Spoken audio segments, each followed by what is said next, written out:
Good evening, everybody, and welcome to another edition of 108 Stitches Baseball Talk. Had a great inside the pigskin. I expect us to do even better now that we have six people. I don't normally put six people on here, but when you got a bunch of heavy hitters, you all want them to have a piece of the action, and that's what we're going to do. So, meanwhile, I want to thank Warren Brewster. He's going to be coming on a couple times a month with us. And, Warren, welcome back for Act 2. Thank you, Scott. Thank you for having me. I'm enjoying it. First time All was right. great, so I'm sure this will be just even better. I'm a perfectionist. My crew will tell you that I am. So I believe there's no bad broadcast. If you prepare properly for it, you ought to know, being a former big league pitcher, how much Right. preparation is entitled. So let me introduce the crew first. I just want to let everybody know, though, that the title of the show is Baseball is meant to have fun, and I'm going to get into that immediate reference right away. So I'll introduce everybody right to left. George Eichhorn, welcome back for round 2, George. Good to be here, Scott. Thanks for having me. Looking forward to it. You're welcome, man. Will Vogel, hello. How are you, Mr. Vogel? All right. Now, Eric Katz is back. Thank you for having me, Scott. You're welcome. Willie Epting is back. What's happening, fellas? Good to be here. Thank you for having me, Scooter. Oh, yeah. I love the name Scooter. That was when I played hockey way back in the day. This is the only guy smart enough to ever take it out of the archives, and nobody ever has. I don't know why that name always grew on me. I was quick when I played hockey. Not so much now. All I do is talk about it instead of play it. And as I mentioned, Warren Brewster, the former Philadelphia Phillies, back on. He comes on a couple of times a month with us. So this is his week, and we'll have him booked in a couple of weeks. Warren, glad you're back again, partner. Thank you, Scott. Thank you for having me. I'm enjoying it. And Jordan Long, a resident baseball analyst out in Colorado, Grand Junction. Is that correct? Correct. Beautiful territory. Well, let's get this thing going. I know in my neck of the woods, we could be dealing with thunderstorm situations, lightning. I expect to go lightning fast here to make sure we don't have any interruptions. Just let you know. And if I run into a dilemma, George Eichhorn will take over. But I am thinking positive thoughts right now. Mother Nature, do me a favor, because I don't know the prayer thing very good. Wait about an hour and then do whatever you want. Okay, but that's not like it has anything to do with me anyways. All right. With that said, let's go to our opening topic. The Texas Rangers are 34-19, 642, first in the American League West. There is no doubt former San Francisco Giants manager brucebochy is the main reason. He won 3 World Series at San Francisco. He's been quoted as saying, showing up to work and having fun doing it. The game is meant to have fun. Well, you know what? I got to start off with you, Warren. What do you think about Mr. Bochy? Well, he's done an outstanding job. I've always been a Giants fan since I was a little boy. And seeing what he came in and did for the San Francisco Giants, brought him to 3 World Championships in a period of 5 years, was just absolutely amazing. You know, it starts at the top and works its way down. And when you get the right people in charge and running the show, good things happen. You know, they shored up their pitching, and they've got some good young talent. And then you have a man to lead them through, and he knows what he's doing. He's got a proven track record, and I think Texas is looking. They're going to continue to get better as the season goes on. Well, you know, Jordan, you're right out in that part of the country. Tell me what you think about Bruce Bochy. I honestly think he got a raw deal in San Francisco. I mean, he was there for 3 World Series championships. Now he goes to Texas, where honestly I didn't like the hire at the time, but obviously something's working. Like Warren said, you know, the young kids are buying into what, you know, he's saying. Of course, you just said you have to have fun. Well, winning is fun, and right now they are having a lot of fun. It relaxes you. The thing is, though, we are in May, so we'll have to see if this continues until September, October, because of course the goal is to win the World Series. Willie? Yeah, you know, being right here in the area, Globe Life is just about 45 minutes down to 30 for me. I believe that bringing Bochy in has been the type of thing that has been necessary since they were making perennial AL championship or ALCSs back in the day under Washington and others, but they got the Rangers got rid of a lot of baggage. And what I mean by baggage is I mean by some of the players that were there that may not have fit in with this new current group. I mean, when you bring in the likes of Simeon and Seager and DeGrom to hedge your rotation. That guy just needs to be able to stay healthy. There's a lot of excitement around here, and rightly so. I think that they're for real. And they have actually been able to do something against their hated rival to the south down the 45 freeway with the Astros. They've been able to stick in there with them and won their first series against the Astros for the first time. And I want to say, I don't know, 6,703 years or something like that. It's been that long. But I think they're for real. I think their pitching staff is for real, provided that DeGrom can stay healthy. I think they probably need to add another arm, maybe in the bullpen. Their offense is fantastic. They've got guys that can steal bases. They've got guys that can hit the long ball. And I think Corey Seager is probably the happiest man in the solar system to see that the shift is going the way, because that dude lost, I think it was 26 or 27 base hits due to the shift last year. So they're for real. Okay. Eric? Oh, I've always liked Brucebochy as a manager. He's been successful everywhere he's gone, with first in San Diego, then San Francisco, and then, obviously now in the present day with the Rangers. I mean, he has them playing together as a team. That was a big emphasis for him when he was with the Giants and having all that success there with those 3 World Series rings. But he knows how to manage today's players. The guy wasn't gone all that long. And, it certainly helps when you have an MVP candidate like Adolis Garcia, who's just, tearing the cover off the ball. But, I've always been a Bochy fan. He's been successful everywhere he's gone, and we're seeing it how it plays out. I think that, obviously it's going to depend on if DeGrom could stay healthy. There's always the big if there. But, and I think they need just another bullpen arm just to solidify things there. But overall, this is like the best offense in baseball, especially with a Rookie of the Year candidate in Josh Jung. It seems like they have it all to really make some noise this October. George? Yeah, well, so far they've outscored my Detroit Tigers 14-6. They put 9 up tonight, and Young is unbelievable. I mean, this third baseman, this kid, he hit his 12th home run tonight. Bruce is doing a fantastic job. Bruce burned the Tigers in the World Series. We'll never forget that one as far as being a Detroit fan, as the Tigers lost that series in 4 straight to Bochy's San Francisco Giants. So he's a great coach. He's a Hall of Fame manager in my book already. And you guys are all hitting on the right spots. Unfortunately, Detroit is taking the brunt of it right now. Like I said, they lost last night to them 5-0 here at home. And now the Rangers on the way to another win, 9-6 in tonight's score. But yeah, Bruce is a great manager, a good field leader, and obviously has a lot of talent to work with in Texas. It's an exciting team. So let's go to the chat room. All right, we'll start off with Will. Like this comment. And Warren, what do you think? Bochy is a great baseball mind, 28 years as a manager, and also was a player. He knows the ins and outs of the game. Right.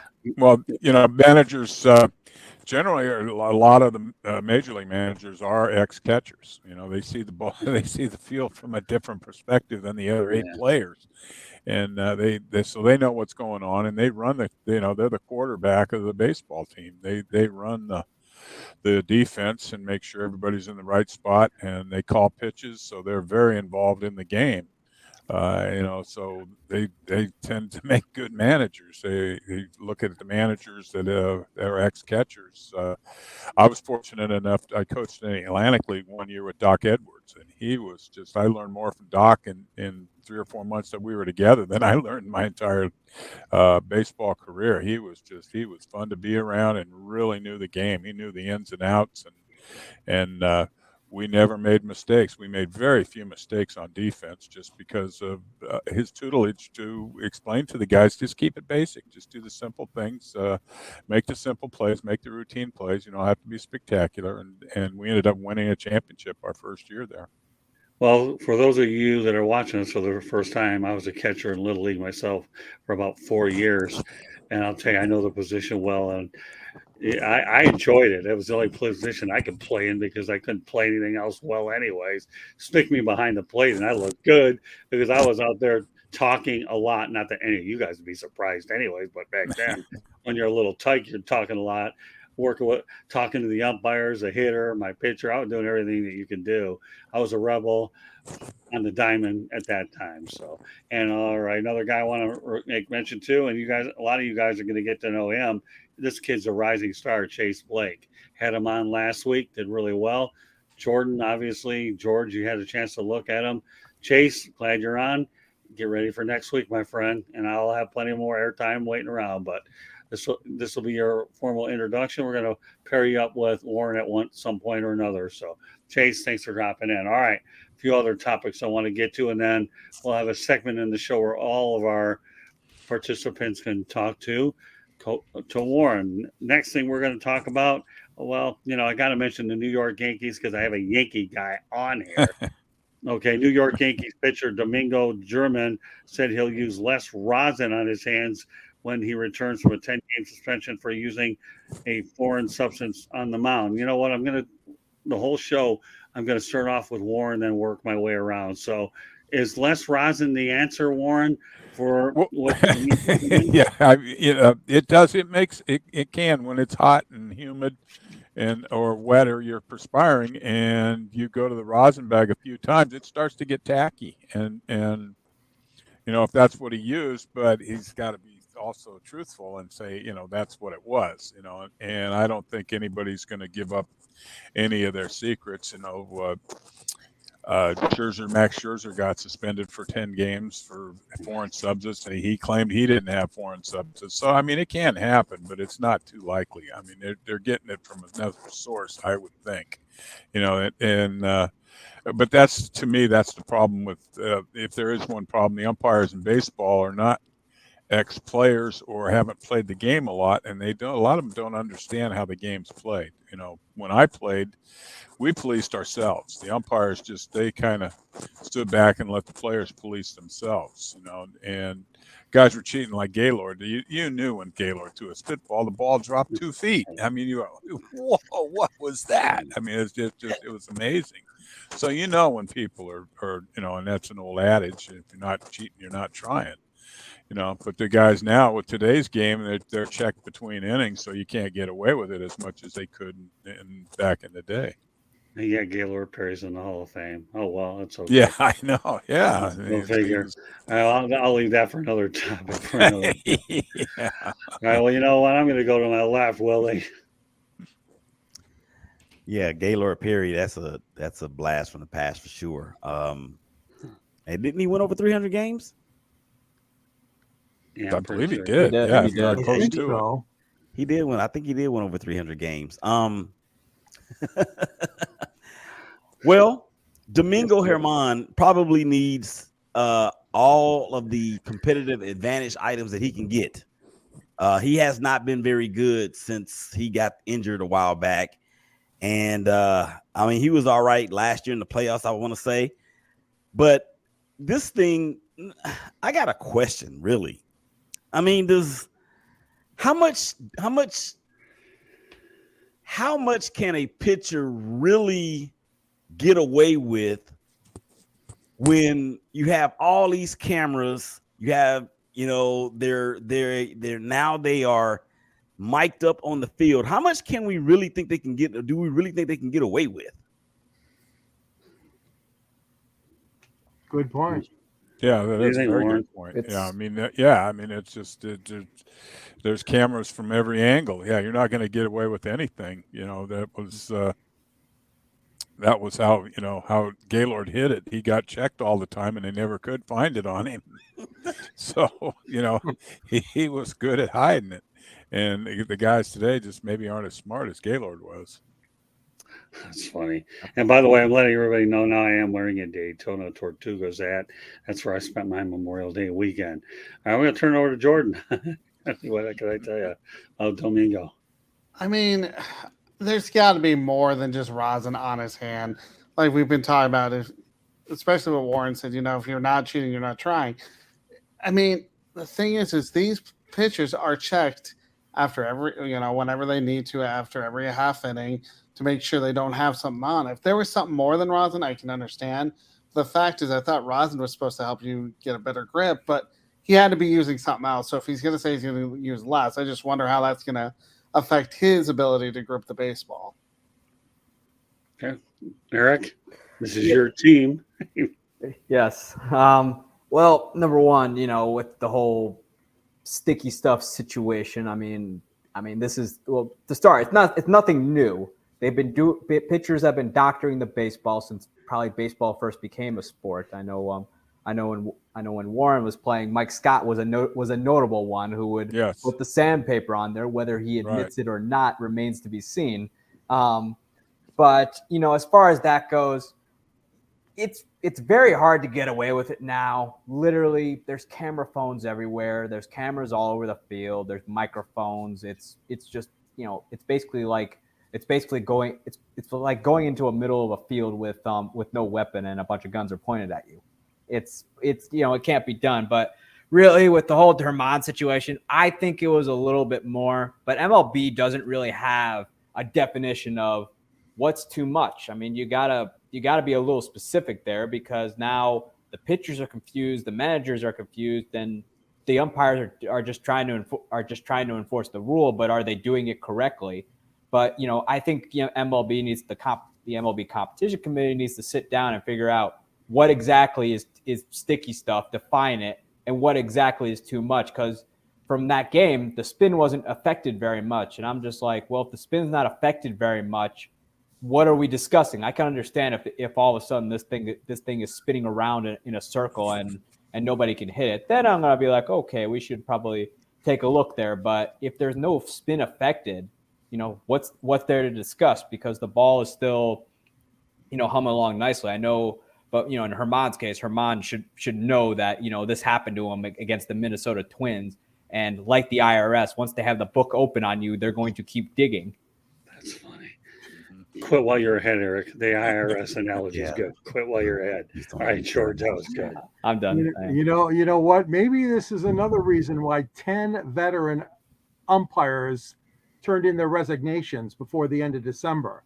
We lost 7 crew chiefs. Okay, Warren? Mm-hmm. And we lost a lot of experience. Right. 10 veteran umpires said, that's it. I've had it. Now, I'm not trying to say some of them had different health reasons. Don't get me wrong. There's a couple always that had bad backs or bad spines or whatever and left for health reasons. But the umpires got their hands tied here, fellas. I mean, they're trying their best. And you're right, Eric. It has to be clearly defined. Joe Torre and the competition committee and whoever supervises the umpires, I mean, this has to be clear cut. I agree with you. You must have conclusive as evidence in this case, and it has to be clearly defined. Now, I'm sure they probably went to all the training camps down in spring, Arizona and Florida. They always do this. The umpires come and discuss any rule changes. All leagues do this in spring camp or training camp. And, obviously there's still a lot of question there because Aaron Boone is fed up to here with what's going on with the Yankees and the umpiring. So all that being said, I agree. There has to be another look at this, a serious look, and it has to be clearly defined. As you mentioned, Eric, I think that's very important for the umpires heading into the next season. Not much you can do this year. They got to go by whatever the rule or definition is, but for the next year. Well, the only thing I'll say about this is, first of all, everybody knows that Moses created the 10 Commandments, right? Right? Well, but there are 2 that recently came about that I can definitely take pride in all of them. For those people that have known me a long time, you'll know what the other 2 are, but there's really 12 in this modern lifetime. Thou shalt not overpay, which we're all going to do anyways, right, at some point or another. And the other one is one that Mr. German violated. Thou shalt not get caught. So there's 12, folks, okay? So I hope we have an audience that does have a sense of humor. I like to joke around with it. I don't know. But I do know we're going on to the next topic, okay? Let's talk about Spencer Strider. Atlanta became the first pitcher to reach 100 strikeouts this season, has 106. Next up, believe it or not, Shoheiohtani, 90 for the Angels. And you have Kevin Gausman, 89 for the Blue Jays. Mitch Keller, 85 for the Pirates. And my favorite one on this list is pablolopez of the Minnesota Twins. So, you know what? I'm going to go around this order. All right, George. Pretty interesting group here. Very good group. Oh my goodness. And one guy who used to always be on the top of that list, of course, is Justin Verlander. And obviously because of his coming back from his injury, he's not on there. He's just starting his season for all practical purposes. But it's a dynamic list, Scott. I mean, those are young, up and coming. Those are great arms. Will Vogel chimes in and says, there is 12 for sure. Okay, Will.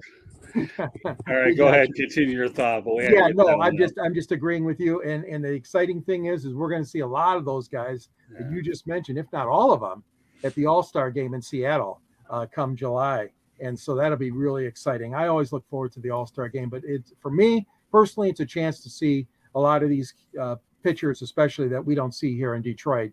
But I love those. I love that list. It's a good one, and all the more power to them.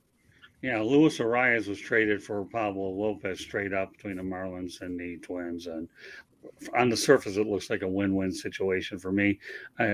Minnesota got an excellent pitcher in Pablolopez, and I think that Luis Arias is, from what I've seen, he's a pretty good, solid hitter. All right, go ahead, Eric. I mean, it's a heck of a list. I mean, we're talking right now. I mean, those, particularly Ohtani, you could probably argue aside from obviously Judge, Ohtani's been big in trying to get baseball back into like the landscape of, the big sports here in America. But, it's a good list there. I mean, gosh, especially Pablo. I've always been a big Pablo fan, especially, it's amazing what he's been able to do. And also, Spencer Strider, I think he's going to have, he's entering the prime of his career. I think Cy Young's in his future. Okay. All right, Jordan. It's interesting that Spencer Strider is number one with 106 strikeouts. You would think Shohei Ohtani is up there, which he is. He's second.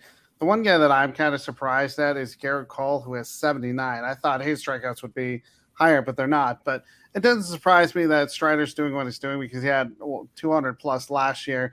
And like George said, we're going to see these guys at the All-Star game. So they got to keep doing what they're doing. You've got to love the strikeouts. I mean, that's what they're known for, especially Shohei Ohtani and Spencer Strider. I mean, it's just amazing what they're doing this early in the season. Okay, Warren. Yeah, well, they're a lot of good young arms, and that's especially early in their career. The guys that are strikeout pitchers, they have a tendency to stay that way and last through have longevity striking people out. They learn how to go about it, and there's times where you need it. Like Greg Maddux. Maddux could strike out a bunch of people, but he always kept it in the reserve when he needed it with a runner on third and less than 2 outs. When he needed a strikeout, he could go get it. These guys are just electric. They're tough to hit, period. So they come right at you. They don't mess around. That's the one thing I like to see is when a pitcher has the ball is challenge people. Challenge them with your fastball. You don't see that a lot. I watch a lot of Giants games, and they continue to talk about there is no fastball counts anymore. They throw off-speed stuff at 3-0, 3-1. You never know what you're going to get, But these guys, the guys on this list, or have outstanding fastballs.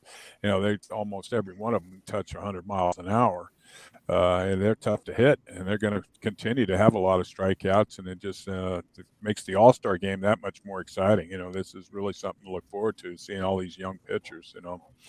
I love to watch the young pitchers and watch them challenge people and throw strikes and not nitpick and try to not go right after hitters, because that's what I wanted to go right after the hitter. I wasn't going to mess around and try to, pitch on the edge and off the edge. I just went right after them. That's where you've got to. It's where you're going to be successful. I'm going to turn it over to Willie. Yeah, the list is for sure A1 list.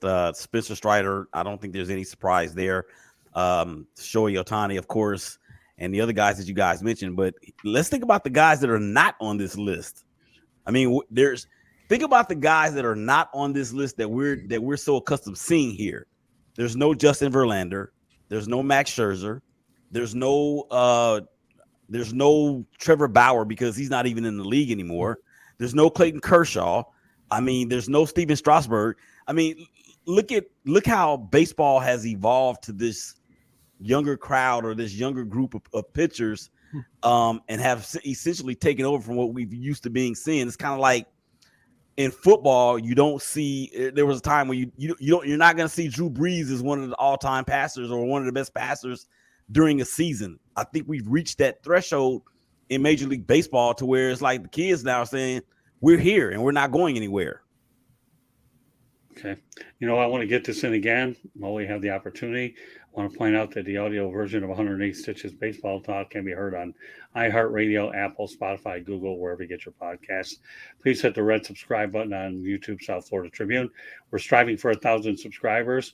Please also comment, like, and share the broadcast. Want to be a guest? Go in the chat room. That's one way to do it. Or send your topic ideas to southfloridatribune@gmail.com. If you want to advertise cost efficiently, call me at 954-304-4941. We are live on Facebook, LinkedIn, Twitter, and YouTube. My Twitter information is at Tribune South. Okay. So, as far as I'm concerned, this is a good group, and you can only imagine what other pitchers will be on the rise as some of these Tommy John surgeries straighten out a little bit. And I'll get into that another point. Before I move on to the last topic, Will Vogel had an interesting one. Will, I want to preface you, though, we're going to talk about Ohtani's free agency another time, but it's worth pointing out that it is going to have a lot of suitors who want his services and lure him away from the Angels and help with their batting and pitching. Well, yeah, and not only that, Joe Madden did a good job utilizing him in the right way. So, but we're not going to dwell on this a lot. Will, I think it's important that your comment is timely because Ohtani's name is brought in.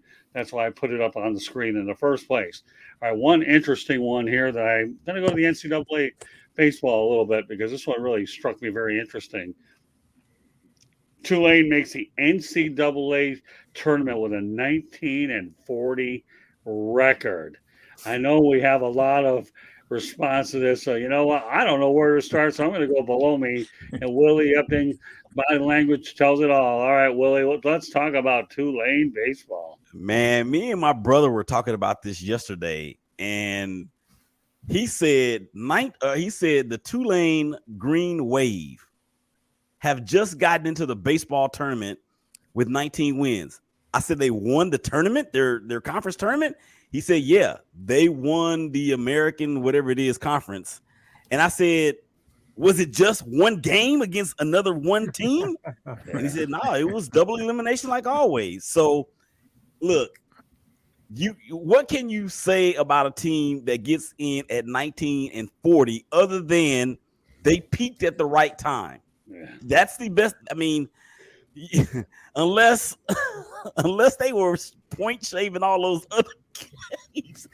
I mean, it's sensational. I mean, it's what it is. I mean, and they won the tournament. They won their conference tournament, and they're like, look, we have nothing to lose. We just gonna go in here and just play baseball. As the title says, we're going to mean to have some fun. Nobody expects us to do anything. Let's see what happens. I mean, I give them a hand clap. Well, you know what? I'm not going to say much on the topic because Rebecca Burstein did it for me. Wow. That's all you're going to hear from me. Thanks, Rebecca. DMTA, great minds think alike. There you go, Rebecca.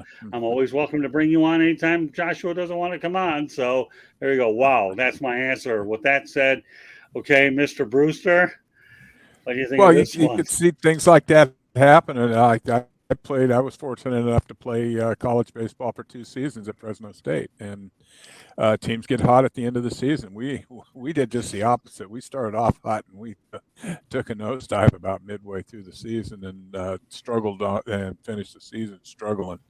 But that happens. You can get hot for 4 or 5 days and pitching just, it's pitching and defense. They probably didn't make a lot of errors and they scored just enough runs to win, and their pitching held on to allow them to get that far and to get to the NCAA champion, to the tournament.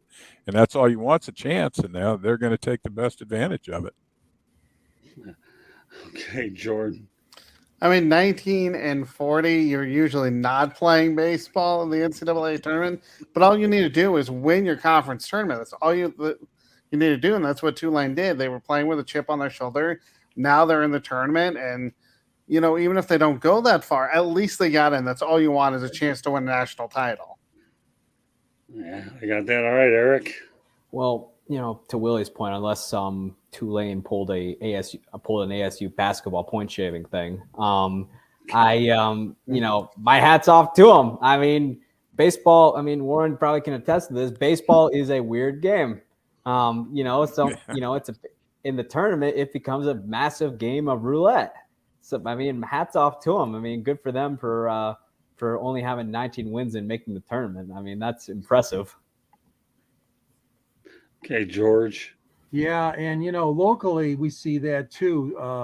We have a team in Detroit called the University of Detroit Titans, and basically anytime the basketball, and I know I'm changing sports here, but when the basketball tournament comes around, their only really chance is through the tournament to get that automatic seed. We see this a lot in NCAA basketball. I shouldn't say a lot. Occasionally we see it when a team like this sneaks in with such a subpar or sub 500, but this takes the cake. Oh my God, Tulane, you really have taken the cake on this one. So I give you credit, coach and players. You really stepped up your game when it matters most, and that's when the conference tournament was held. But every so often, yeah, you'll see this happen, but it's a head shaker. All right, well, this is a segment where everybody has a chance to ask Warren Brewster a question or two. So, George, you finish. Now you restart. Okay, Warren. The topic of our show is baseball is meant to have fun. And I know Scott puts a lot of good time in picking these topics. One of my things that I've seen over the years, Warren, is it doesn't look like the players are as approachable to the fans like they used to be in your day. And I'd like you to try to see if that's something that you've noticed too. Right. Yeah, it is. It's not. It's a whole different game today. They're more standoffish and love to be able to sit down and talk or stand there and talk to the fans during after batting practice or whatever and sign some autographs and just get to know people and just say hi to them. They're there to watch you play, and you should at least acknowledge them and carry on conversations with them and answer any questions that they have. You have time to do it. There's a lot of dead time in baseball between batting practice and getting ready for the game to mingle with the fans. Thank you. Yeah. Anything else, George? No, I'll pass it on to. Well, actually, I'll pass on to Eric, but you know what? I think you should address this one. Back from Will Vogel, when you played with some great pitchers like Tug McGraw, Jim Cott, Steve Carlton, Lee Smith, Fergie Jenkins, what was it like being with those guys, whether it's in practice or in the game? I think that's a pretty interesting question, Warren. Oh, it was a lot of fun. It was great fun. They're a super group of players. Almost all of them are Hall of Famers. Yeah, it was fun. I loved watching Fergie when I was with the Cubs. Lee Smith was trying to learn a curveball, and Fergie would take him out every day during batting practice and have him work on his curveball. And he'd throw balls, they hit Fergie in the shins, they go deflecting every which way. And Lee Smith never could quite grasp the concept of a curveball, but he never really needed it. He had such a phenomenal fastball. He didn't really need a curveball. But I think Fergie was looking out for him for a future down the road. It was fun to watch them, what they went through every day, what Fergie went through with Lee Smith. And then Jim Cott was fun to play with. He had a lot of idiosyncrasies, things he did every day. He would put 6 balls on the warning track and then throw them back into the infield every day. That would be his warm-up routine that he started with every day. And then Steve Carlton, he worked with Gus Heffling. And Gus was our stretching and flexibility, our strength coach. And so we were told we didn't have to run. We had to run 3 times around the complex in the morning, but we didn't have to do that if we worked out with Steve and Gus. And you could work out, Lefty did it 45 minutes a day. You'd work out with 20 minutes with Gus and he'd have you on the ground where you couldn't get up. So it's much easier to run your 3 times circuits around the ballpark in spring training and run on your own than it was to work with Gus and Lefty. So he was in phenomenal shape, not only physically, but mentally. He was fun to be around because his heightened mental part of the approach to the game was second to none. Will, never know what was going on with Doug. He was quite a comedian. He was very interesting and fun to be with. Will, that was an excellent question. You're welcome. So, all right, let's go on to Eric. I mean, we're seeing in the game now the closer role is changing. Instead of having that established closer that we've all been used to, like the Mariano Rivera's, the Tug McGraw's, as the Lee Smiths and things like that, we're seeing the role change to now more matchup based, where instead of just that one guy who comes out there and slams the door, it could be one guy or another guy. Warren, I wanted to get your take on that. Well, yeah, I think they're doing it the right way. They're looking more to matchups. You know, they might even be facing 3 or 5 hitter in the 8th inning, and why have your closer come in to face the 7, 8, 9 guy when and your setup guys coming in to face meat of the order? You know, you want your best pitcher facing their best hitters, and they finally figured it out in spring training. When I went through spring training, I'd pitch in the 7th, 8th, or 9th inning in spring training. I go, well, by that time they were all AAA guys. All the regulars were out of the game, and they finally dawned on management that the relief pitchers that are big league relief pitchers are facing AAA hitters. We want them to face big league hitters, so now they're bringing them in the game earlier, and at least in spring training, and now to get that same thing with the hitters coming in the games when they to face the right hitters, to face the tougher hitters. That's what it's all about. It's getting people out. Once you hit the best or the toughest hitters out. You know, I don't think saves and wins, especially wins today for starting pitchers, don't really mean anything. You don't see too many starting pitchers with a lot of wins. So it's pitching by committee now more every game than it is defined roles. Well, it's funny that you mentioned that, Warren, because I went up in Daytona over the weekend and I saw the Tortugas take on the Lakeland Tigers. I don't think I saw a pitcher go more than 4 innings over in the Florida State League. So what you're saying kind of has a certain meaning to me. Now, obviously, it's low Class A. I get that, but who knows what's going to change down the road. I mean, I just got to see this, and I know my score sheet was busy for sure when I capped it. But no, Eric, that's a good point, and I'm glad, Warren, you brought that up. All right, next is Jordan. So Warren, obviously, when you played baseball, there wasn't Twitter, there wasn't social media. How do you handle the media when you were playing? Oh, I enjoyed. They didn't talk to me too much. I was kind of behind the scenes guy. You know, that's just I'd come in, pitch an inning in the 3rd here, 2 innings there. You know, and I was very fortunate that what I did, I was a middle guy. I generally came in when runners were on base to get a ground ball, to get a double play, get out of innings, get out of jams for the starting pitcher. So, you know, what I did was kind of lost in the shuffle by the time, you know, somebody came up after I had pitched and maybe hit a double, a home run, something like that to knock in the winning runs, you know, which was more important than what I did. I just stopped the bleeding, and then the guys behind me picked me up as far as scoring runs and winning ball games. I got a lot of wins where I came in, pitched an inning in a 3rd here, 2 innings there, and we'd score 3 or 4 runs while I was pitching. You know, so it was. I didn't have to talk to the press very much. They didn't. There wasn't a lot of interest in me. You know, there was too many other guys that were. I had too many superstars on the teams I played with that they would bother with me. I concur with Will Vogel. You guys are asking some great questions. All right, Willie. Now, Willie. Yeah, I can't hear Willie. This is not a silent movie, Willie. So you're on mute. Technologically challenged Willie. Right. Yeah, I'm gonna try to keep the great question train going. And this is actually, Warren, something I've been wanting to ask a big leaguer from the prior generation. And I know Scooter and George probably are a little bit of traditionalists when it comes to some things in baseball, like I am. But there's one thing that I'm actually absolutely proud that Major League Baseball has done, and that's to speed up the pace of the game. How do you think you would have fared these days with that pitch clock, and do you think it would have changed your role on any given team that you were on? No, I worked as fast as I could. I teach. I've coached on and off for 30 years at Napa Valley College. I get the kids end of August, 1st of September. The first thing I teach them to do is throw a pitch, backpedal, and catch the ball on top of the rubber. Then you're ready to go again. Get your sign and go.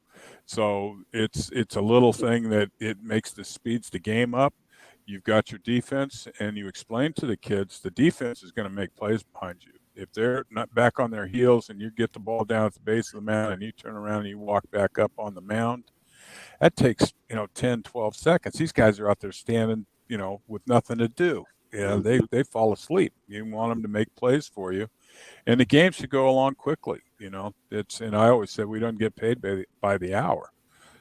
We just get the ball and throw the ball. And that for me, I got the ball back on the rubber, got my sign, and went. I didn't want to have to think about, oh, gee, should I throw this? Should I do that? I wanted the catcher to be able to rely on the catcher and what he was going to call. He knew my stuff, so he knew what I was doing and how I worked. So basically, I relied on him. And every once in a while, I'd get a pitch that, well, no, I can't throw that pitch. That's not a pitch I want to throw in this situation. But very seldom. I mean, I shook off, I would say, maybe once in 100 pitches. So I got the ball and threw the ball. I went. So the pitch clock for me didn't mean a thing. All right, so you know what? I got to go back to Will Vogel again. He doesn't know the origination of the name Scooter Willie, so we're going to go ahead and bring it to everybody so they can hear it another time. Okay. I hadn't heard the word name Scooter in a long time until Willie pinned it on me. But you know what? I actually had that name when I was playing hockey in Oak Park, Michigan, because as a young guy, I was pretty quick. Now, you wouldn't give me that name now. Then all of a sudden, I get to know Willie, and he's calling me Scooter. I said, Willie, I haven't heard that name in 40-some-odd years. My gosh, I mean, really? And you know what? Maybe when Willie's on, I might have to just put Scooter on his shows. No, then again, I don't want to because you know what? I'm going to let Willie mention it. Yeah, and good point, Will. Phil Rizzuto went by Scooter as a shortstop, but I was anything but a shortstop. I played hockey, but that's a famous Scooter name. So that's the origination behind it. Rhonda, thank you very much. She's one of my good friends in Montreal, Canada, and Quebec. Well, I hope one day, Rhonda, you get the Expos, but there's a little bit of work to be done on the stadium side. So we get them from all over the world, man, Montreal as well. So, well, that's the origination. I was named Scooter when I was playing hockey, and then all of a sudden Willie Epting decides to pin it on me, and it's like the good old days playing hockey. So there you go. What a show we've had tonight. It's been a lot of fun. Oh, yeah. The questions from every one of you guys are absolutely fantastic. See, when I don't lose my voice, it means I've really done a pretty solid job assembling a really strong supporting guest. Of course, I'm not worried about losing it after the show because I won't need it for another so many hours. But that said, I want to thank everybody for joining us here, from Rhonda to Rebecca Burstein. And of course, Will always does a great job contributing when he can. So with that said, as we wrap up 108 Stitches Baseball Talk, we're going to go ahead and let everybody know how they can get a hold of you. All right, Willie, go ahead.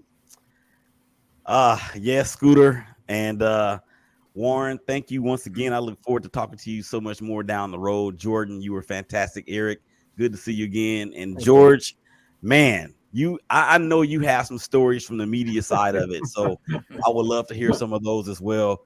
I am on Twitter at Shakeback Media Group. That's SHKBKMEDIAGRP. Also on YouTube at Shakeback Group or Shakeback Media Group. On Facebook, same thing. Instagram, same thing. LinkedIn, Willie Epting Jr. Facebook, same thing. Am I missing anything? TikTok. Yep, we're on TikTok at SBMG11. Well, all right, George. I'll defer you in a minute, but Vogel's on fire. He needs a nickname like me. No, he doesn't need one like me, because if you knew some of the other things I did, Will, you would. George is too nice a guy to pin a nickname like me on him. But maybe we'll think of some. I usually call him GE, as in General Electric. That's right. That's the closest thing I have to him. And I'll tell you what, Warren Brewster's our baseball analyst.